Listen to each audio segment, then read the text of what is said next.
왕이신 나의 하나님 함께 찬양하시면서 주일 온누하우스 예배를 열어가도록 하겠습니다.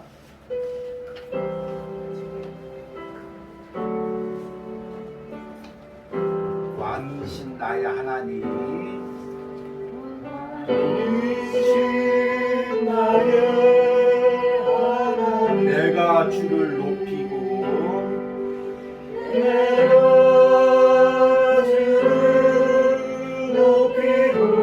영원히 주의 이름을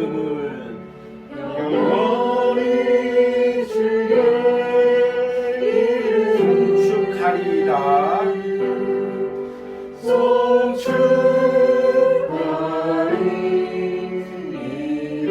왕이신 나의 하나님, 왕이신 나의 하나님, 내가 주를 높이고 영원히 주의 이름을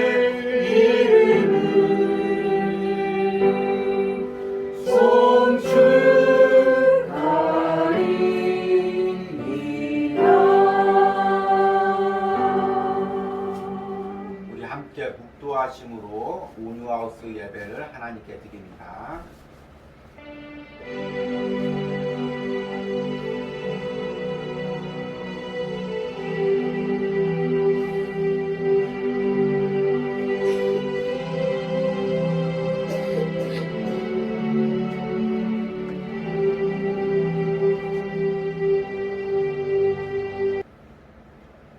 그러므로 우리는 긍휼하심을 받고 때를 따라 돕는 은혜를 얻기 위하여 은혜의 보좌 앞에 담대히 나아갈 것이니라. 아멘.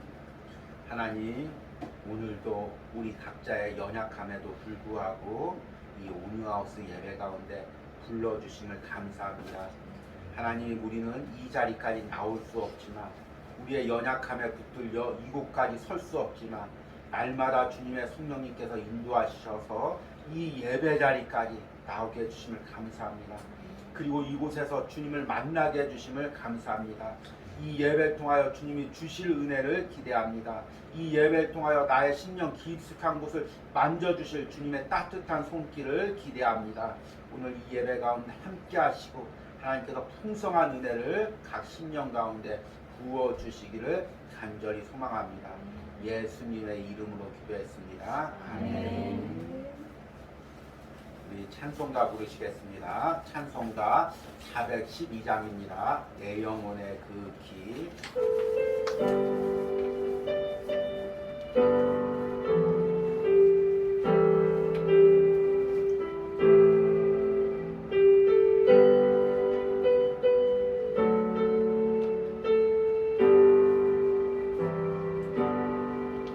내 영혼의 그 깊은 데서 맑은 바람이 흘러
하늘 위에서 내려보내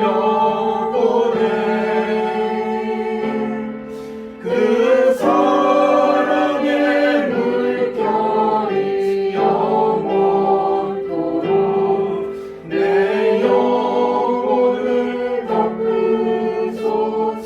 내 영혼의 평화가 내 영혼의 평화가 넘쳐나는 주의 큰 복을 받으리라.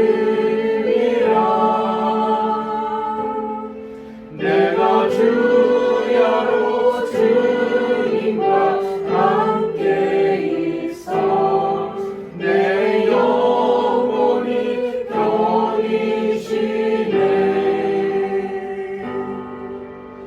평화로다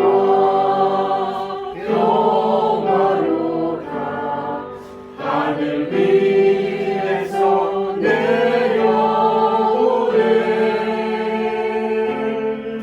그 사랑의 물결이 영원토록 내 영혼을 덮으소서.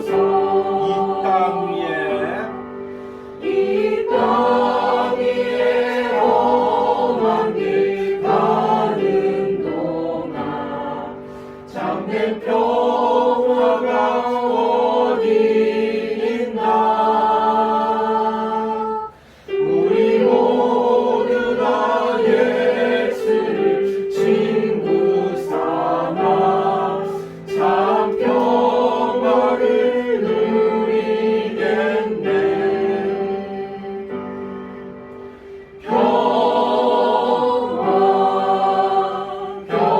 평화로다 하늘 위에서 내려오네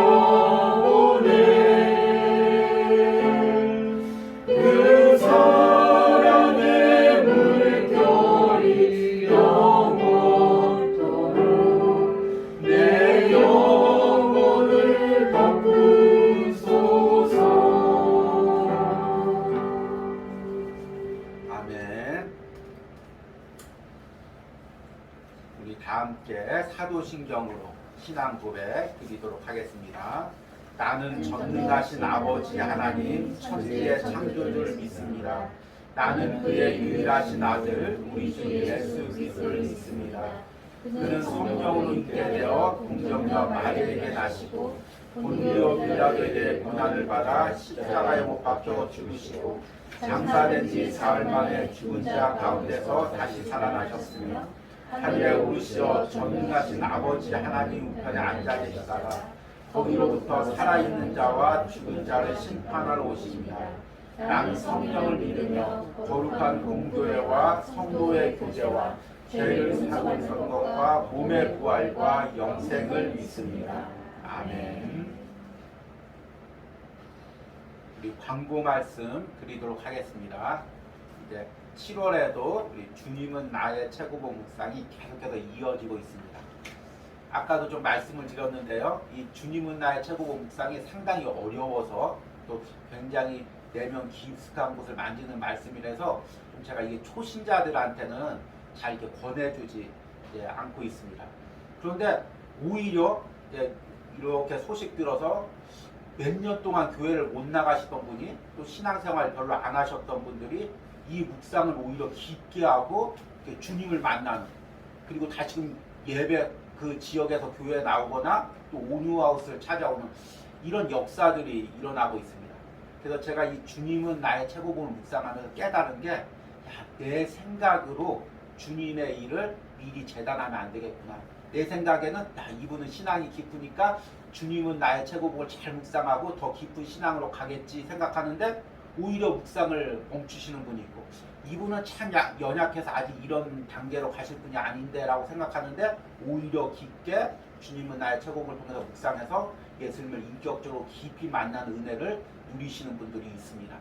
그래서 모든 우리들의 생각을 내려놓고 하나님이 역사하시도록 우리는 기도할 뿐이고, 또 온유하우스를 위해서 주님은 나의 최고봉 묵상을 위해서도 계속 기도해 주시기 바랍니다. 그리고 7월 달에는 히브리서 말씀을 전하고 있습니다. 히브리서 한 달 동안 5주에 걸쳐서 전하고 있는데 또 전체적으로 전하지 못하고 5부분, 아주 핵심적인 부분만 전하고 있으니까 또 시간이 있을 때 히브리서를 묵상하며 같이 은혜를 누리시길 바랍니다. 그러면 오늘 말씀을 읽도록 하겠습니다. 오늘 말씀은 히브리서 4장 14절에서 16절입니다. 그러므로 우리에게 큰 대제사장이 계시니 승천하시니 곧 하나님의 아들 예수시라. 우리가 믿는 도리를 굳게 잡을지어다. 우리에게 있는 대제사장은 우리의 연약함을 동정하지 못하실 이가 아니요 모든 일에 우리와 똑같이 시험을 받으시니보되 죄는 없으시니라. 그러므로 우리는 긍휼하심을 받고 때를 따라 돕는 은혜를 얻기 위하여 은혜의 보좌 앞에 담대히 나아갈 것이니라. 아멘. 이제 7월 달부터 히브리서 말씀을 전하고 있습니다. 히브리서 주제가 내가 주님만을 붙잡습니다. 그래서 이 온유하우스 예배를 드리는 분에게 하루에 한 번씩이라도 이 히브리서 주제 말씀을 혼자 고백하라고 제가 권하고 있습니다. 요즘에 참 힘든 시기인데 그럴 때마다 내가 주님을 붙잡습니다. 내가 지금 이 상황에서도 이 환경에서도 주님을 붙잡습니다. 이렇게 고백하면 또 지금 그 시간을 견딜 수가 있고 또 하루를 살아갈 수가 있습니다. 지난 시간에도 말씀드렸듯이 붙잡는다는 의미는 그 대상이 내게 너무 간절해서 그 대상이 없으면 내가 죽을 것 같아서 그 대상을 붙잡는 것입니다. 매달리는 것입니다. 그래서 지난주 설교 제목이 내가 어떤 상황 속에서도 주님만을 붙잡습니다였습니다. 어제 이제 지난주 설교하면서 한 가지 이미지를 제가 말씀드렸죠. 큰 홍수가 나는데 모든 사람들이 다 떠내려가는데 떠내려가지 않으려면 흔들리지 않는 것, 절대로 뽑히지 않는 것, 변치 않는 것, 그것을 붙들어야 된다. 우리 신앙에서는 그분이 바로 예수 그리스도라는 것입니다. 그래서 여러분들 어떤 세상의 물결이 여러분들 휩싸여도 어떤 어려움이 있어도 주님만 붙잡으면 떠내려가지 않을 수 있습니다. 살 수가 있습니다. 오늘 말씀의 제목은 내가 어떤 연약함에서도 주님께 나아갑니다입니다. 우리 오늘 말씀은 한 가지 이미지를 떠올리면 말씀의 핵심이 금방 이해가 될 것입니다. 성경적인 것은 아니지만 그리스 신화에 보면은 프로메테우스라는 이제 반인 반신이죠. 그런 존재가 나옵니다. 이 신이 제우스에게 미움을 받아서 이제 코카서스 절벽, 지금 이제 그 조지아주죠. 조지아라고 하는 나라인데 그 당시에 이제 그리스 세계에서는 코카서스 그 절벽이 세상의 끝이라고 생각했습니다. 그래서 이 코카서스 절벽 끝에 이제 이 프로메테우스가 그 바위에 쇠사슬로 매달렸습니다. 그리고 돌을 내렸는데 밤마다 독수리가 와서 그 프로메테우스의 심장을 쪼아 먹습니다. 그 독수리가 살아있는 사람의 심장을 찧어 먹으면 얼마나 고통스럽겠습니까? 밤마다 그 고통에 시달립니다. 그런데 또 반인 반신이니까 낮이 되면 그 심장이 다시 재생합니다. 그리고 밤이 되면 또 독수리가 와서 그 심장을 쪼아 먹습니다. 그런 영원한 형벌에 놓인 존재가 이제 프로메테우스죠. 그런데 이 신화의 이야기가 신화이지만 허구의 이야기지만 우리 인간의 내면의 상태를 너무나 잘 보여주고 있는 그런 이제 신화이죠. 우리도 이제 낮이 되면 이렇게 멀쩡하지만 밤만 되면 독수리가 내 심장을 쪼아 먹는 것 같은 그런 고통에 시달리는 사람도 있습니다. 마음적인 고통에 시달리는 사람도 있습니다. 예전의 상처로 인해서 밤만 되면 그 예전의 상처가 마치 독수리가 내 심장을 쪼아 먹듯이 내 심장을 쪼아 먹을 때 상황에 놓일 경우가 있습니다. 또 현재의 모든 그 어려운 상황, 눌려있는 상황에 의해서 경제적인 상황, 또 사람과의 관계 상황에 의해서 밤만 되면 그것들이 생각나고 또 눌릴 경우가 있습니다. 또 앞날이 너무 불안해서 낮에는 정신없이 살다가 밤만 되면 이제 어떻게 살지? 한 달 후는 어떡하지? 1년 후는 어떡하지? 그런 불안감에 잠을 못 자는 그런 경우도 있습니다. 이것이 바로 우리의 연약한 내면의 상태죠. 그런데 그런 연약함을 누가 이용하냐면 사탄이 이용합니다. 그래서 계속해서 그 내 연약함에 눌려서 내 연약함에 집중해서 주님 앞에 나오지 못하도록 우리를 눌려버리는 것입니다. 누르게 하는 것입니다. 결국에 그 상황에서 우리가 붙잡고 나아가야 될 분이 예수 그리스도밖에 없다는 것입니다. 그런데 지금 제가 이 프로메테우스 이야기와 지금 현대인들이 그 심령에 눌려있는 부분을 이야기했는데, 히브리서가 쓰여질 당시에 초대교인들이 바로 이런 상황에 놓여 있었다는 것입니다. 이게 당시에 극심한 로마의 핍박 가운데 이게 사람들이 외적으로도 고통을 당하지만 이 마음적으로 너무 큰 고통을 당하는 것입니다. 사실 육체적인 고통은 마음만 지키고 있으면 다 감당할 수가 있습니다. 야, 이 정도쯤이야. 이거는 하나님이 나와 함께 하셔. 그 마음만 있으면 뭐 경제적 어려움이든 육체적 어려움이든 감당할 수가 있습니다. 그런데 때로는 우리 마음이 쿵쿵 떨어지면서 무너질 때가 있습니다. 여러분 바이킹을 타보셨습니까? 저는 일생에 바이킹을 딱 한 번 타봤습니다.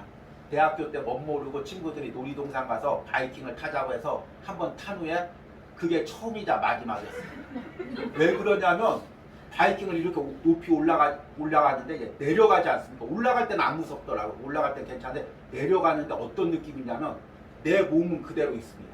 근데 내 심장하고 장기만 밑으로 쑥 내려가는 그 쿵 내려앉는 그 느낌. 그 느낌이 너무 싫어서 이제 그 후로는 다시는 바이킹을 안 타고 있습니다.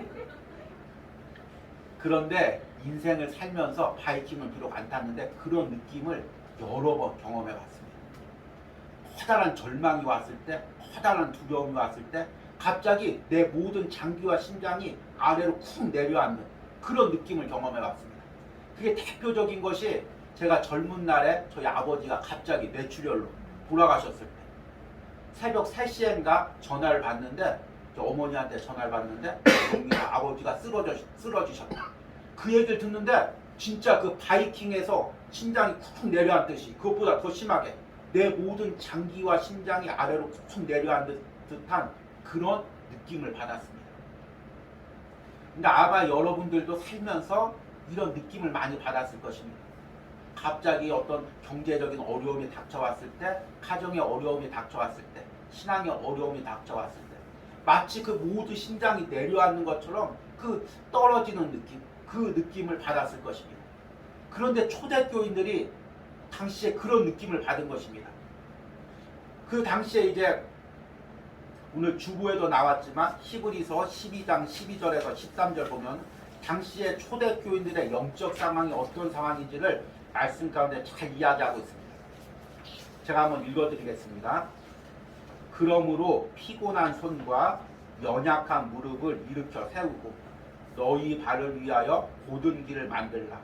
저는 다리로 하여금 어그러지지 않고 고침을 받게 하라. 이거는 피곤한 손, 연약한 무릎, 저는 다리는 육체적 상황을 이야기하는 것이 아닙니다. 당시의 초대교인들의 영적인 상황을 이야기하는 것입니다. 손이 피곤해지고 무릎이 연약해지고 다리가 절어지고 그런 영적으로 심한 눌림의 상태에 있다는 것입니다.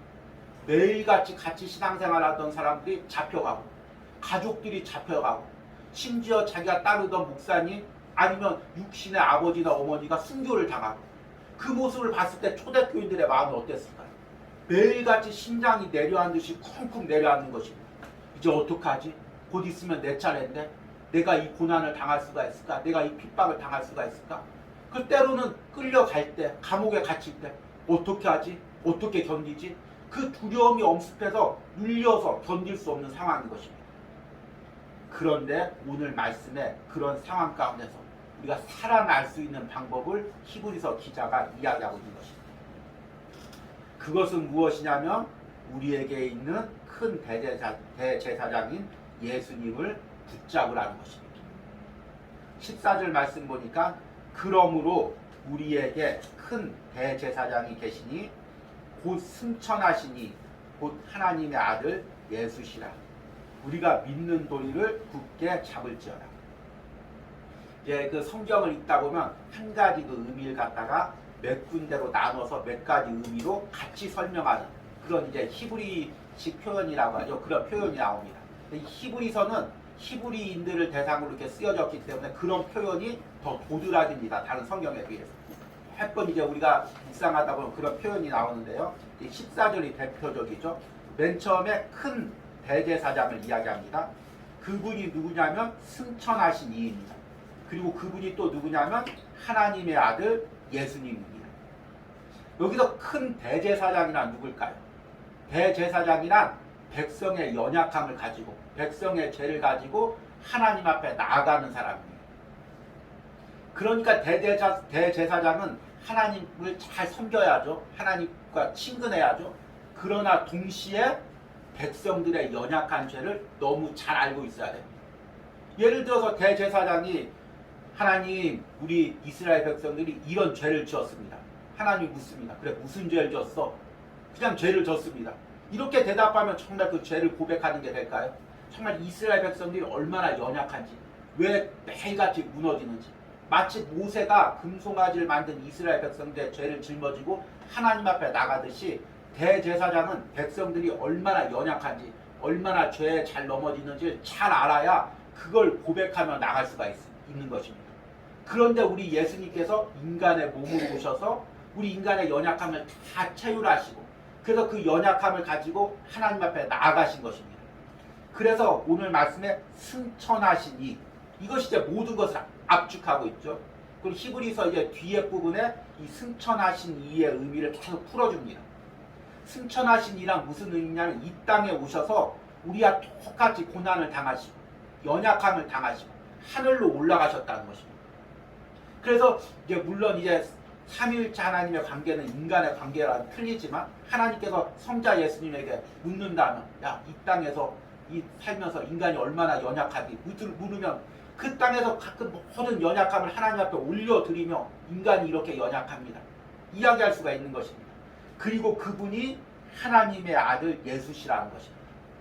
이것은 무슨 의미냐면 인간이 아니라 인간 대제사장은 아무리 우리의 연약함을 안다고 해도 다 할 수는 없습니다. 목회자인 제가 여러분들의 연약함을 안다고 해도 그냥 여러분들이 저에게 고백하는 것, 좀 성령님이 은혜 주시면 좀 심령에 있는 부분, 가정 상황들을 은혜로 알 수 있을 뿐이지 그 심령 깊숙한 곳에 그 근본적인 연약함은 알 수가 없습니다. 그런데 예수님은 하나님의 아들이기에 우리 심령의 깊숙한 곳을 다 들여다보시고 우리가 어떤 연약함이 있는지, 어떤 마음의 눌림이 있는지, 어떤 부분이 있는지를 다 아신다는 것입니다. 그래서 15절에 말씀해 보니까 우리에게 있는 대제사장은 우리의 연약함을 동정하지 못하실 리가 아니요 모든 일에 우리와 똑같이 시험을 받으시니로되 죄는 없으시니라. 사실 이제 우리가 예수님에 대해서, 예수님의 복음에 대해서 이제 설명할 때 요한복음 3장 16절을 가장 많이 예로 듭니다. 하나님이 세상을 이처럼 사랑하사 독생자를 주셨으니 이는 저를 믿는 자마다 멸망치 않고 영생을 얻게 하려 합니다. 아주 복음을 합축적으로 이야기를 하고 있죠. 그런데 사실은 히브리서 4장 15절도 요한복음 3장 16절 못지않게 그 예수 그리스도의 복음을 함축하고 있는 것입니다. 우리에게 있는 대제사장은, 예수님은 우리의 연약함을 동정하지 못하실 리가 아니에요. 여기서 동정이라는 단어가 무슨 의미일까요? 예전 성경에는 체휼이라는 단어로 나와 있습니다. 이 체휼이란 무슨 의미냐면 이제 우리나라 이 사극 같은 데 보면 왕이 백성들이 어떻게 사는지 이제 알고자 이제 변복을 하고 일반 복장을 입고 밑으로 내려갑니다. 그래서 백성들의 삶을 다 경험해 보기 위해서 주막도 가보고 또 주막에서 무슨 오해를 받아서 감옥에도 갇혀보고 백성들이 이렇게 사는구나 다 체험해 봅니다. 그것을 체휼이라고 합니다. 높은 사람이 낮은 사람의 입장에 가서 그 모든 고통과 아픔을 직접 몸으로 겪어봐서 아는 것이 체휼입니다. 그런데 이제 체휼이라는 단어가 예전 단어이기 때문에 이제 새 성경으로 바뀌면서 동정이라는 단어로 표현했습니다. 같은 의미죠. 예수님께서 우리의 연약함을 대신 지시고 감당하시고 이 땅에 오셔서 우리의 모든 연약함을 다 함께 경험해서 아신다는 것입니다. 아무리 내 사정을 100번 이야기하는 것보다 내 사정을 똑같이 경험해 보는 것이 그 사람을 알 수가 있는 것입니다. 그런데 예수님께서 이 땅에 오셔서 우리의 연약함을 다 경험하셨다는 것입니다. 연약함이란 무엇일까요? 이제 헬라어의 아스데니아라는 건데요.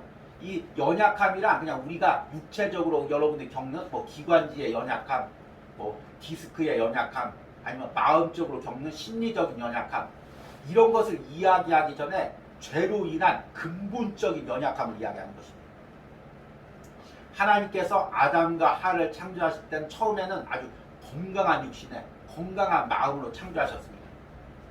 아담과 하가 아마 에덴 동산에서 감기가 걸렸을까요? 지금 같은 코로나 바이러스가 걸렸을까요? 하나님께서 건강한 육신으로 만드셨을 것입니다. 또 아담과 하가 대화하면서 서로 사소한 오해로 부부싸움을 했을까요? 부부싸움을 했을 수도 있죠. 그런데 하나님께서 그 심리적으로 건강하게 했기 때문에 상대방이 말할 때 오해하지 않고 다 하나님의 은혜로 서로 대화하면서 행복하게 살았을 것입니다.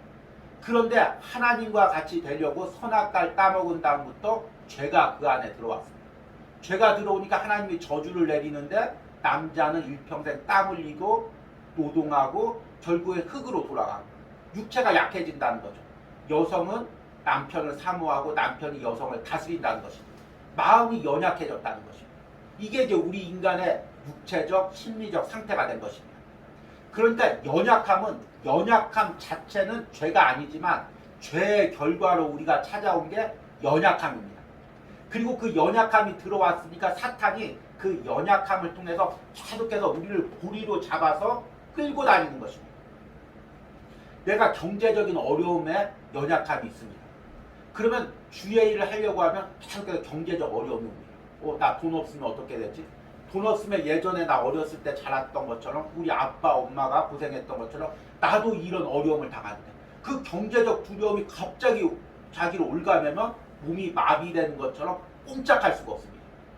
이 두려움의 특징은 뭐냐면 사람을 마비시키는 것입니다.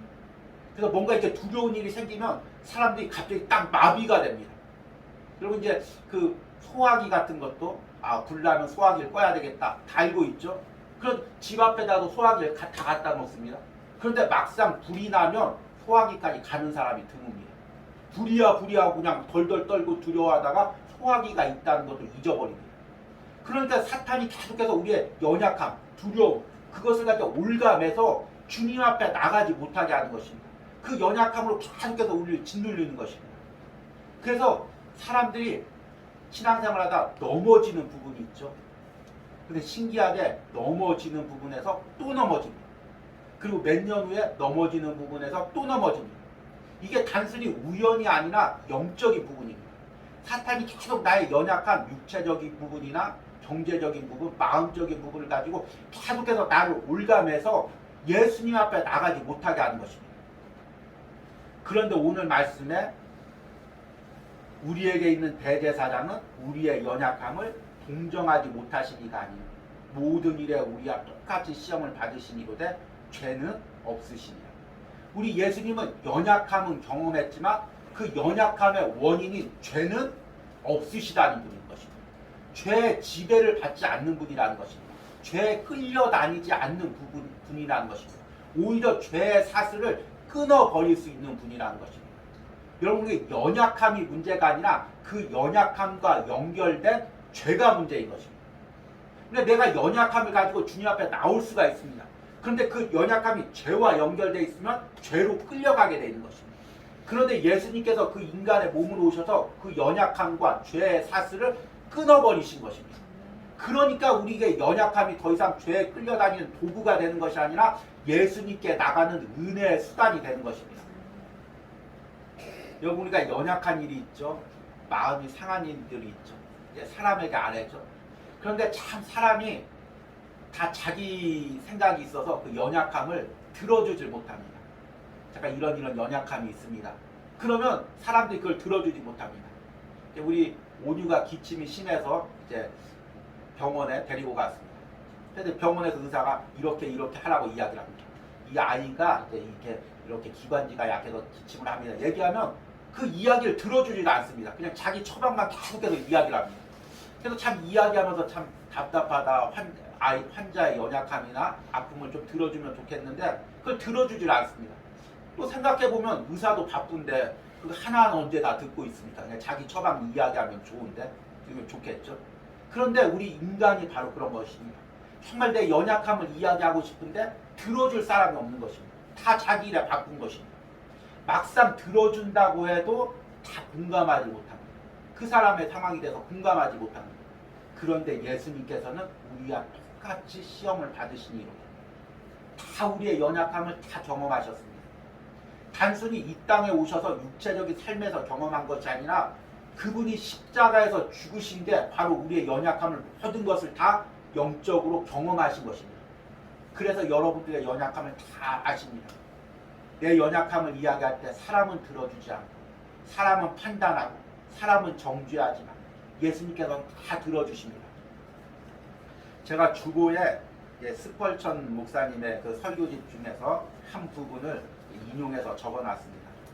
히브리서 묵상을 하면서 스펄천 목사님의 히브리서 설교집을 읽고 있는데 이 부분이 너무 와닿아서 제가 좀 적어놨습니다.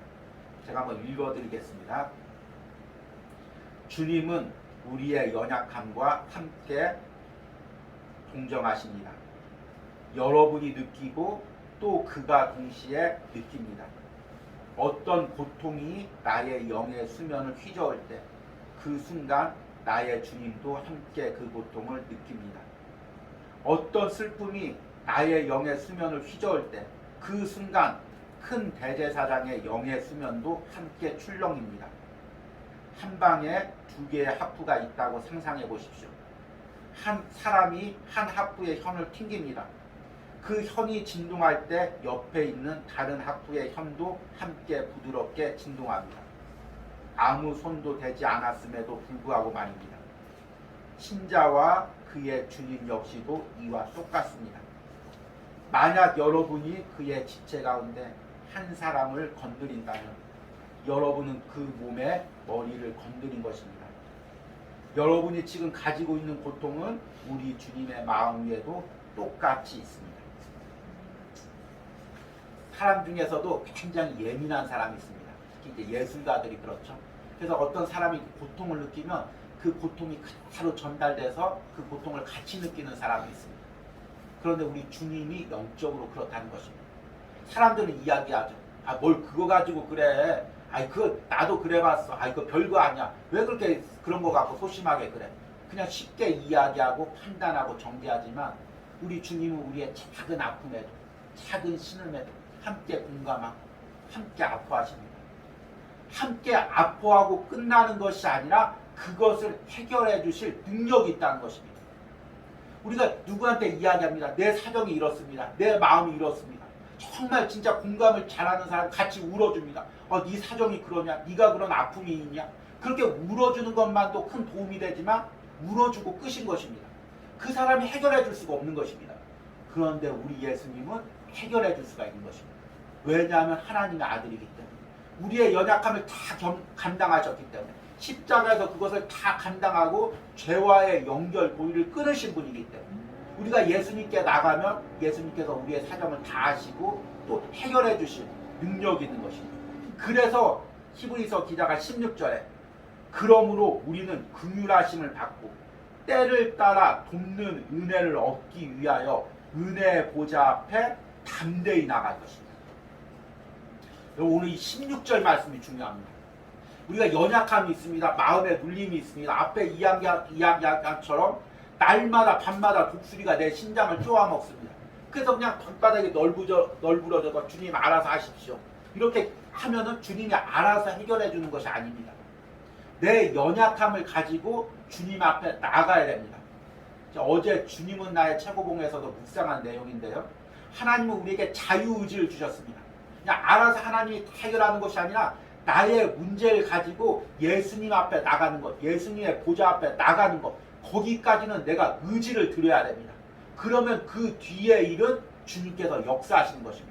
왜냐하면 내 의지를 들여서 주님 앞에 나의 연약함을 믿음으로 고백할 때 그분이 하나님의 아들이고 나의 모든 문제를 해결해 줄 수 있다는 것을 믿음으로 믿고 그분 앞에까지 나간 후에 그 후에 그분께서 역사하시는 것입니다. 그 믿음이 없다면 고쳐줄 때면 말고 아무렇게나 하십시오 한다면 하나님도 역사하실 수가 없는 것입니다. 왜냐하면 우리에게 자유의지를 주셨기 때문인 것입니다. 그런데 문제는 뭐냐면 사탄은 계속해서 우리를 나가지 못하고 주저앉게 합니다. 나가봤자 소용없어. 예수님도 이 문제를 어떻게 해결해 주실 거야? 그냥 너 혼자 고통당하는 문제지 이거는 예수님도 어떻게 할 수 없어. 계속해서 우리를 그 자리에 주저앉히게 하는 것입니다. 그런데 그것을 떨쳐버리고 일어나서 주님 앞에 나갈 때 그때 주님의 역사가 있는 것입니다. 주님의 어루만짐이 있는 것입니다. 이제 말씀을 맺으면서 아주 중요한 이야기를 하겠습니다. 사람마다 다 연약함이 있습니다.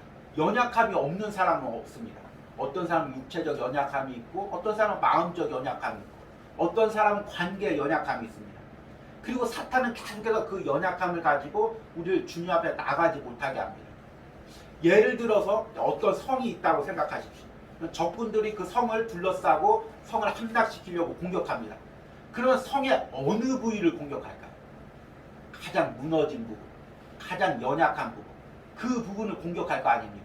그래서 그 부분을 공격해서 성에 있는 모든 것을 다 약탈해서 나갑니다. 다음에 쳐들어올 때는 어디로 쳐들어올까요? 또 그 무너졌던 부분, 또 그 연약했던 부분, 그 부분으로 들어와서 또 나의 모든 것을 또 약탈해서 나갑니다. 이것이 이제 우리의 영적 상태죠. 좀 은혜 채워지고 좀 신앙이 채워지면 여지없이 저 성에 먹을 게 많다, 채워진 게 많다. 사탄이 그 연약한 부분, 무너진 부분으로 공격해서 그 모든 것을, 은혜를 다 약탈해 갑니다. 그러면 어떻게 해야 될까요? 맨날 약탈당해야 될까요? 무너진 부분에 가장 강한 군대를 거기다 세워놓는 것입니다. 왜냐하면 적이 그쪽으로 올 게 뻔하기 때문에. 그런데 그곳을 가장 강한 군대로 방어하면 성을 지킬 수가 있는 것입니다. 나의 연약한 부분에 가장 강한 군대를 세우면 누구를 세우겠습니까? 예수님밖에 없는 것입니다. 나의 무너지는 부분이 있다면 그 부분에 예수님을 세워두는 것입니다. 그래서 나의 연약한 부분, 무너지는 부분이 있다면 계속해서 바보 같아도 지루해 보여도 계속 그 부분을 예수님께 아뢰는 것입니다. 주님, 이 부분에서 또 무너졌습니다. 오늘도 또 무너졌습니다. 주님, 이 부분에 계속해서 사탄이 이 부분을 약탈합니다. 주님께서 이 부분을 지켜주십시오. 적군이 이 통로로 들어오지 못하게 예수님께서 그 자리에 서 계십시오. 계속해서 나의 그 연약한 부분을 예수님께 아뢰는 것입니다. 그러면 예수님이 지키고 있으면 아무리 연약한 부분이라도 한 명의 군대도 쳐들어올 수가 없는 것입니다. 적군 한 명도 들어올 수가 없는 것입니다. 우리 주님께 그렇게 내 연약함을 아뢰고 맡기시기 바랍니다. 그러면 그 무너짐에서 여러분이 일어날 수 있고 승리할 수 있을 것입니다. 오늘 우리 들은 말씀을 생각하시면서 함께 찬양하시겠습니다. 우리 주 은혜의 힘을 함께 찬양합니다.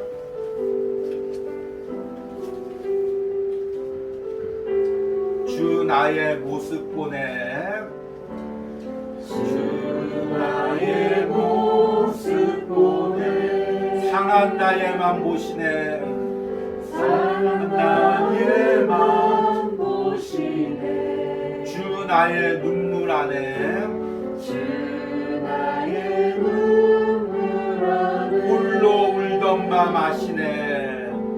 홀로 울던 밤 다시 한번 내 심정을 고백합니다. 주 나의 모습 보내, 주 나의 모습 보내, 상한 나의 맘 아시네.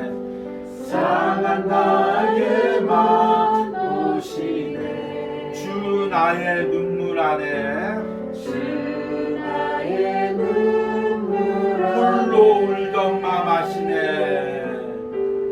홀로 울던 맘 아시네, 세상 소망, 세상 소망 다 사라져가도 주의 사랑은 끝이 없으니 살아가는 이 모든 순간이 주의 힘을 나는 믿네, 주 사랑 내게 있네. 주 사랑 내게 그 사랑이 날 채우네. 그 사랑이 날 채우네, 주 은혜 내게 있네. 주 은혜 내게 그 은혜로 날 세우네. 그 은혜로 날 세상 소망 다 사라져가도 세상 소망 다 사라져가도 주의 사랑은 끝이 없으니 살아가는 이 모든 순간이 주의 이름을 나는 세상 소망 다 사라져도 세상 소망 다 사라져가도 주의 사랑은 끝이 없으니 살아가는 이 모든 순간이 주의 이름을 나는 믿네. 여러분 이 시간에 나의 연약함을 고백합니다. 사람에게 이야기해도 들어줄 수 없고 주님 사람이 들어도 알 수 없는 내 심령에 계속해서 그 연약함을 주님께 고백합니다. 계속해서 내가 반복적으로 물려다니고 죄의 사슬에 의해서 끌려다니는 그 내 연약함을 오늘 고백합니다. 그리고 주여 부르고 기도합니다. 주여 주님 오늘 말씀처럼 아버지 나의 연약함을 고백합니다. 무너진 성벽처럼 계속해서 반복적으로 무너지고 아버지 사탄이 그곳을 통하여 내 안에 들어오고 내 심령을 내 은혜를 노력질해 왔던 나의 연약함을 고백합니다. 주여 나를 불쌍히 여겨주시옵소서. 주님 나를 긍휼히 여겨주시옵소서. 계속해서 반복적으로 무너지는 나의 연약함을 주님 긍휼히 여겨주시고 하나님 그 연약함 가운데 주님의 은혜가 있기 원합니다. 주님의 긍휼이 있기 원합니다. 주님의 만지심이 있기 원합니다. 사랑하는 아들아 네가 이 부분에서 무너졌구나. 사랑하는 딸아 네가 이 부분에서 아파하는구나. 주님 만져주시고 주님 이제 내 손을 잡고 일어나라 말씀하여 주시기 원합니다. 내가 어떤 연약함 가운데서 주님께 나가기 원합니다. 주님 손 붙잡기 원합니다. 주님 손 붙잡고 일어나기 원합니다. 주님 눌려있는 심령들이 있으니까 밤마다 아파하는 심령들이 있으니까 주님께서 오늘 말씀으로 그 심령 가운데 찾아가시고 그 심령을 만져주시고 위로하여 주시고 다시금 일어날 수 있는 은혜 주시옵소서. 다시금 주님의 만지심을 아버지 그 기억하게 하시고 다시금 그 만지심을 누리며 나갈 수 있는 은혜를 허락하여 주시옵소서. 이 온유하우스를 통하여 예배하는 모든 심령마다 오늘 예배를 통하여 예배하는 모든 심령마다 주님의 만지심이 필요합니다. 주님의 위로하심이 필요합니다. 주님의 회복하심이 필요합니다. 사랑하는 아들아 일어날지어다. 사랑하는 딸아 일어날지어다. 주님 말씀하시고 역사여 주셔서 모든 문제있는 심령 가운데 일어날 수 있는 은혜를 허락하여 주시옵소서.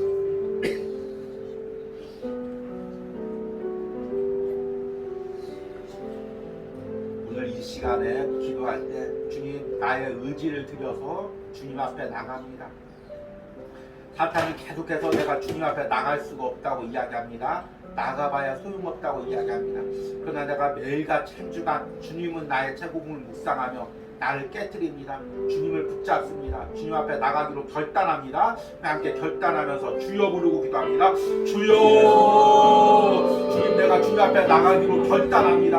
하나님 더 이상 무너져 있지 않겠습니다. 더 이상 주저앉아 있지 않겠습니다. 주님 앞에 나가기로 결단합니다.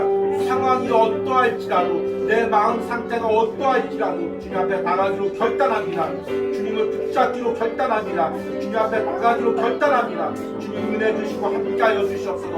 하나님 한 주간의 삶에서 각자의 처소에서 직장에서 물려있는 심령들이 있으니까 주님 앞에 나가지 못하는 심령들이 있으니까 주님 앞에 나갈 수 있는 은혜를 허락하여 주시옵소서. 내 의지를 들여 주님의 은혜의 보좌 앞에 담대히 나가게 하여 주시옵소서. 누가 정죄할지라도 누가 판단할지라도 내 심령에서 무슨 소리가 들릴지라도 그것들 개의치 않고 주님의 은혜의 보좌 앞에 나가기 원합니다. 나의 모든 연약함을 채울하시고 나의 모든 연약함을 감당해 주신 예수 그리스도의 은혜의 보좌 앞에 내가 나가기 원합니다. 주님 들어주시고 함께하여 주시고 도와주시는 은혜를 허락하여 주시기 원합니다. 마지막으로 기도할 때 온유하우스를 위하여 기도하기 바랍니다. 여러 가지 기도 제목이 있지만 가장 첫 번째 기도의 제목은 하나님 이 온유하우스가 하나님의 은혜의 동산이 되기로 합니다. 하나님 이 온유하우스와 연결된 모든 영혼들이 주님은 나의 최고봉을 듣는 모든 영혼들이 이 주일 예배를 함께 드리는 모든 영혼들이 이 은혜의 물줄기에 심령이 연결되게 하여 이 온유하우스를 통하여 목마른 심령의 은혜로 해결하게 하여 주시옵소서. 우리 주여 부르고 기도합니다. 주여 하나님 온유하우스 가운데 은혜를 부어주시옵소서. 하나님의 아버지 작은 곳이고 아버지 저가 하나님 연약한 곳이지만 하나님 이곳에 하나님의 은혜가 많지 않게 하여 주시옵소서. 주의 종의 심령에 하나님의 은혜가 많지 않게 하여 주시옵소서. 날마다 은혜가 넘치게 하여 주시옵소서. 날마다 은혜가 차고 넘치게 하여 주시옵소서. 그리하여 그 은혜로 살아가고 그 은혜로 말씀을 전하게 하여 주시옵소서. 이 온유하우스와 연결된 모든 심령들이 은혜를 누리게 하여 주시옵소서. 그 은혜로 살아가게 하여 주시옵소서. 주님 그 은혜로 주님 앞에 나갈 수 있도록 주님께서 붙들어 주시고 함께 하여 주시옵소서. 주님 붙들어 주시고 역사하시고 함께 하시고 주님의 은혜로 나갈 수 있도록 주님께서 붙들어 주시고 역사하시고 함께 하여 주시기 원합니다.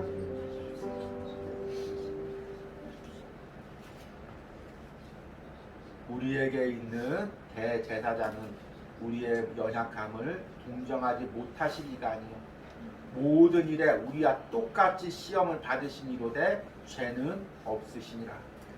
그러므로 우리는 긍휼하심을 받고 때를 따라 돕는 은혜를 얻기 위하여 은혜의 보좌 앞에 담대히 나아갈 것이니라. 아멘. 하나님 오늘 이 히브리서 말씀이 내 말씀이 되게 하시고 내 결단이 되게 하시고 내 기도가 되게 하여 주시옵소서. 사탄은 세상은 계속해서 우리의 연약함을 정죄합니다. 너는 이런 연약함이 있기에 주님 앞에 나갈 수 없다. 너는 이런 연약함이 있기에 주의 일을 할 수 없다. 계속해서 우리를 정죄하고 판단하고 주저앉게 합니다. 그러나 우리를 정죄하지 않고 판단하지 않고 우리의 모든 연약함을 똑같이 경험하시고 너무나 잘하시는 우리 주님이 계십니다. 내가 그 내 연약함을 가지고 날마다 주님의 은혜의 보좌 앞에 나갑니다. 때를 따라 돕는 은혜를 얻기 위하여 날마다 나의 연약함을 드립니다. 주님 도와주시옵소서. 긍휼히 여겨주시옵소서. 역사하여 주시옵소서. 일어나게 하여 주시옵소서. 사명 감당하게 하여 주시옵소서. 주님 그 은혜를 오늘 이 온유하우스에서 예배하는 모든 심령 가운데 영상을 통해 예배하는 모든 심령 가운데 허락하여 주시기를 간절히 소망합니다. 하나님 이 시간에는 우리 주중에 또 오늘 예배를 통하여 온유하우스에 예물 드린 손길들 위하여 기도합니다. 하나님 항상 주일 새벽마다 하나님 이 온유하우스에 예물 드리며 기도하는 우리 주의 종이 있습니다. 하나님 그 주의 종의 사역 가운데 하나님 항상 역사하시고 그 가정 가운데 하나님께 은혜 베풀어 주시고 두 자녀들 가운데 축복하여 주시기 원합니다. 하나님 또 새벽마다 이 온유하우스를 위하여 기도하며 또 주의 종과 또 가정을 위하여 기도하며 물질 드리는 권사님이 있습니다. 주님 권사님의 건강을 항상 회복시켜 주시고 다시금 아버지 기도의 종으로 결단할 때 하나님 기도 가운데 은혜 주시고 함께하여 주시옵소서. 하나님 또 주중에 또 온유하우스를 위하여 기도하면서 예물 드린 또 우리 젊은 부부가 있습니다. 주님 함께 축복하시고 이제 하나님 그 모든